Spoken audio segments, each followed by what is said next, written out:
سبھی ساتھیوں کو دل کی گہرائیوں سے خوشیوں سے بھرپور تابناک عید مبارک ہو۔ السلام علیکم ورحمۃ اللہ وبرکاتہ۔ آج کا عنوان ہے مذہب اسلام میں عید الفطر کیا ہے۔ عید عربی زبان کا لفظ ہے جس کے معنی خوشی، جشن یا فرحت اور چہل پہل کے ہیں، جبکہ فطر کے معنی روزہ کھولنے کے ہیں، یعنی روزہ توڑنا یا ختم کرنا۔ دراصل عید الفطر کے دوران روزوں کا سلسلہ ختم ہوتا ہے۔ اس روز اللہ تعالیٰ بندوں کو روزہ اور عبادت کا ثواب عطا فرماتا ہے، لہذا اس تہوار کو عید الفطر قرار دیا جاتا ہے، جسے رمضان عید بھی کہتے ہیں مقامی لینگویج میں۔ یعنی عید الفطر کا تہوار پوری دنیا میں بسنے والے مسلمان رمضان المبارک کا مہینہ ختم ہونے پر مناتے ہیں۔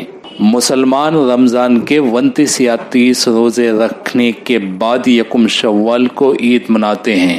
آپ صلی اللہ علیہ وسلم کی ہجرت سے پہلے یثرب کے لوگ 2 عیدیں منایا کرتے تھے، اور اس دوران وہ لوگ بہرہ روی کے مرتکب ہوتے تھے، یعنی سیٹیاں بجانا اور طرح طرح کے لہو و لعب میں مشغول رہتے۔ لیکن جب آپ یعنی محمد رسول اللہ صلی اللہ علیہ وسلم یہاں تشریف لائے تو اس کا نام مدینہ رکھ دیا، اور مدینہ منورہ میں خالص اسلامی فکر اور دینی مزاج کے مطابق اسلامی تمدن، معاشرت اور اجتماعی زندگی کا آغاز شروع ہوا۔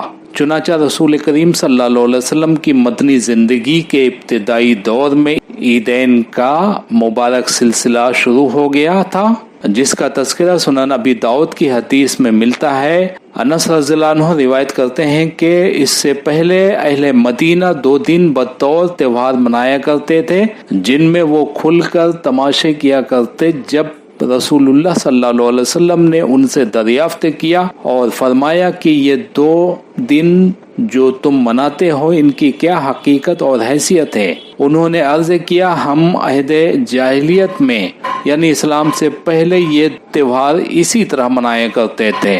یہ سن کر رسول کریم صلی اللہ علیہ وسلم نے ارشاد فرمایا اللہ تعالیٰ نے تمہارے ان دونوں تہواروں کے بدلے تمہارے لیے ان سے بہتر 2 دن مقرر فرما دیے ہیں، یوم عید الاضحیٰ اور یوم عید الفطر۔ غالباً وہ تہوار جو اہل مدینہ اسلام سے پہلے عہد جاہلیت میں عید کے طور پر منائے کرتے تھے وہ 9 روز اور مہر جان کے ایام تھے غالباً، مگر رسول کریم صلی اللہ علیہ وسلم نے یہ تہوار منانے سے منع فرمایا اور فرمایا اللہ تعالیٰ نے ان کے بدلے میں اپنے خصوصی انعام و اکرام کے طور پر عید الفطر اور عید الاضحیٰ کے مبارک ایام مسلمانوں کو عطا فرمائے ہیں۔ عید الفطر کے دن نماز عید پڑھی جاتی ہے، جسے کسی کھلے میدان یعنی عیدگاہ میں یا مساجد میں ادا کیا جاتا ہے۔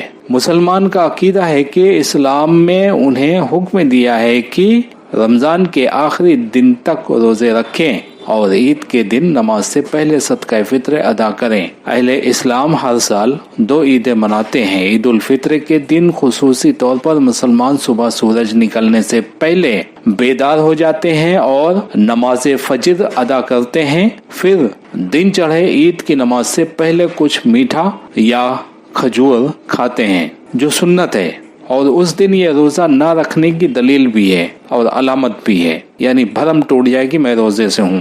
صدقہ فطر ہر مسلمان مرد، عورت، آزاد، غلام، بچے، بوڑھے پر واجب ہے۔ صدقہ فطر 1 سا گندم یا جو یا کھجور یا کشمش میں سے جو چیز یا اس کے علاوہ جو بھی چیز زیر استعمال ہو وہی دینا چاہیے یا دی جا سکتی ہے، یا ان کی جو قیمت بنتی ہے وہ ادا کرتے ہیں۔ صدقہ فطر ادا کرنے کا وقت آخری روزہ افطار کرنے کے بعد شروع ہوتا ہے اور نماز عید سے پہلے ادا کرنا ضروری ہے، یعنی نماز عید کے بعد اس کا وقت ختم ہو جاتا ہے۔ البتہ ان کے علاوہ اس کے برابر قیمت نقدی کی شکل میں بھی ادا کی جا سکتی ہے، جس کا تعین مقامی طور پر کیا جاتا ہے۔ صدقہ فطر مقامی ضرورت مندوں، غربا اور مساکین و بیوگان میں